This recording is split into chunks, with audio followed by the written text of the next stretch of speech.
Hi guys, আবারও নতুন একটা ভিডিও নিয়ে চলে এলাম।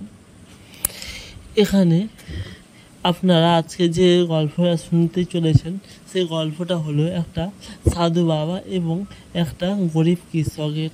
গরিব কৃষক কেমন কি করলো কি হলো সেই গল্প নিয়েই আলোচনা।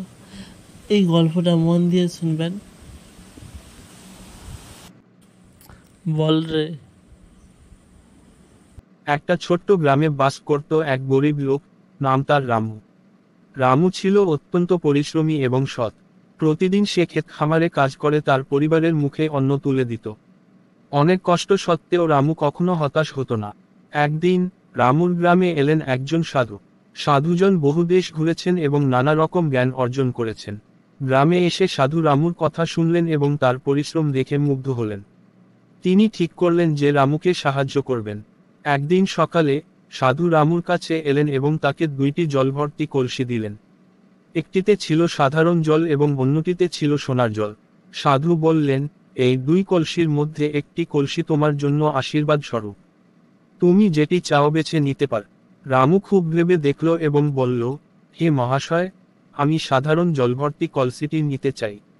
আমি জানি সোনার জল হয়তো আমার জীবনকে সহজ করবে, কিন্তু আমি বিশ্বাস করি পরিশ্রমেই সুখের আসল পথ। সাধু রামুর সিদ্ধান্ত শুনে অত্যন্ত খুশি হলেন। তিনি বললেন, রামু, তুমি খুব জ্ঞানী ও সৎ। তুমি সঠিক সিদ্ধান্ত নিয়েছ। সাধারণ জলভর্তি কলসিটি তোমার জীবনে আসল আশীর্বাদ আনবে। রামু কলসিটি নিয়ে ফিরে গেল এবং দেখতে পেল যে সেই সাধারণ জল আসলে এক মন্ত্রমুগ্ধ জল। রামু যখনই সেই জল খেত, সে নতুন শক্তি ও উদ্যম পেত। তার পরিশ্রম আরও ফলপ্রসূ হলো এবং অল্পদিনের মধ্যেই রামু ধনী ও সুখী হলো।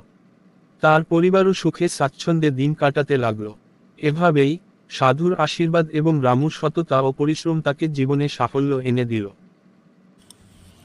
আচ্ছা সুমন, এই গল্প থেকে আমরা কি কি শিক্ষা পেতে পারি? এই গল্প থেকে আমরা কয়েকটি গুরুত্বপূর্ণ শিক্ষা পাই। ১. সততা ও পরিশ্রমের মূল্য। রামুর সততা ও পরিশ্রমই তাকে জীবনে সফল করেছে। সে কখনো হতাশ হয়নি এবং কঠোর পরিশ্রম করে গেছে, যা তার সাফল্যের মূল চাবিকাঠি। ২. সঠিক সিদ্ধান্ত গ্রহণের গুরুত্ব। রামু সোনার জল না নিয়ে সাধারণ জল বেছে নিয়েছিল, যা প্রমাণ করে যে সঠিক সিদ্ধান্ত নেওয়ার মূল্য অনেক বেশি। ৩. অন্তর্দৃষ্টি ও বিশ্বাস।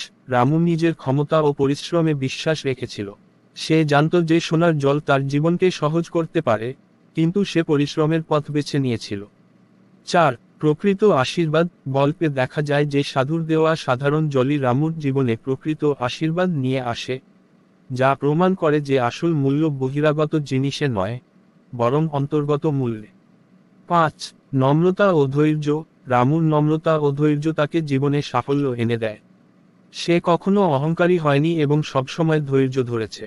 এই শিক্ষাগুলি আমাদের জীবনের বিভিন্ন ক্ষেত্রে প্রয়োগ করতে পারলে আমরাও সাফল্য ও সুখ অর্জন করতে পারি। আপনারা গল্প শুনলেন এবং গল্পের মধ্যে কি কি শিক্ষা পেলাম সেটাও শুনলেন।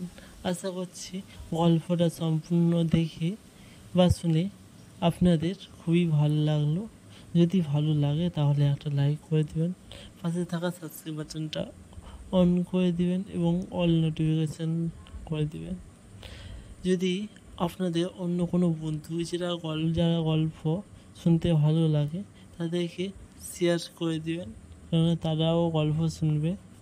তো শেয়ার করে দিবেন এবং আমরা নতুন ভিডিওতে চলে আসবো। ততক্ষণ বাই বাই, টাটা।